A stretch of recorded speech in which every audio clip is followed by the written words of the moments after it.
6 నెలల బడ్జెట్ కీలక సూచికలను వెల్లడించిన కాగ్ దేశంలోని మిగతా పెద్ద రాష్ట్రాల కంటే అత్యధిక అప్పులు చేసింది ఏపీ ప్రభుత్వమే. నెలకు 10,000 కోట్లకు పైగా రుణాలు. సంపద సృష్టిలో మాత్రం తిరోగమనం. చంద్రబాబు పాలన చేపట్టి నాటించి అమ్మకం పన్ను రాబడి తిరోగమనం. వైఎస్ జగన్ పాలనలో వచ్చిన సంపద కూడా ఆవిరి. పెరక్కపోగా వైఎస్ జగన్ పాలన కంటే తగ్గిన బడ్జెట్ వ్యయం. 2023-24లో వైఎస్ జగన్ పాలన తొలి 6 నెలల కన్నా బడ్జెట్ వ్యయం 4,758 కోట్లు తక్కువ. ఇది చంద్రబాబు సర్కార్ ఈ ఆర్థిక ఏడాది తొలి 6 నెలల బడ్జెట్ ప్రోగ్రెస్. అమ్మకం పన్ను రాబడి తగ్గడం అంటే ప్రజల కొనుగోలు శక్తి పడిపోవడమే. 23-24లో తొలి 6 నెలలతో పోల్చితే అమ్మకం పన్ను రాబడి 517 కోట్లు. రెవెన్యూ రాబడులు 7,903 కోట్లు తగ్గుదల. కేంద్రంలో భాగస్వామిగా ఉన్న కేంద్ర గ్రాంట్లో 17,255 కోట్లు తగ్గుదల.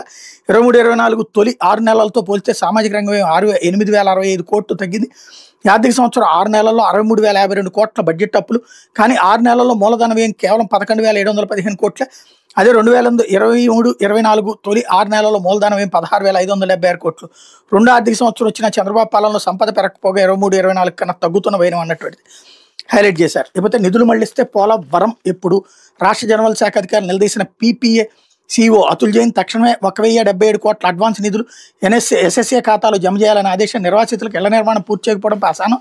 ఎట్టి పరిస్థితుల్లో 2027 మార్చి నాటి ప్రాజెక్టును పూర్తి చేయాల్సిందన్న స్పష్టీకరణ. పోలవరం మనకిచార్ల ప్రాజెక్టు గురించి మరో వేదికపై చర్చించాలని పీపీఏ సీఈఓ సూచన అన్నటువంటి వార్తని హైలైట్ చేశారు.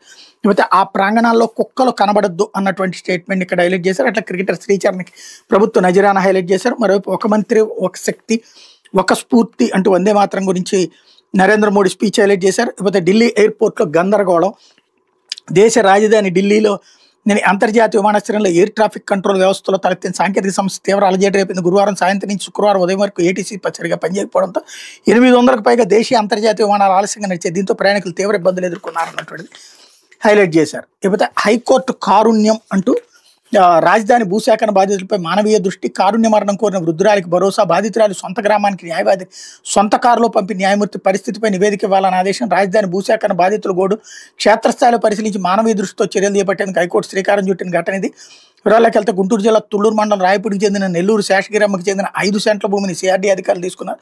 దీంతో శేషగిరమ్మ అనారోగ్యంతో ఉన్న 70 ఏళ్ల ఆమె కూతురు వెంకయ్యమ్మ మతిస్థిమితం లేని మనవరాలు శ్యామల పరిస్థితి దుర్భరంగా మారిందని విషయాన్ని ఇక్కడ హైలైట్ చేశారు.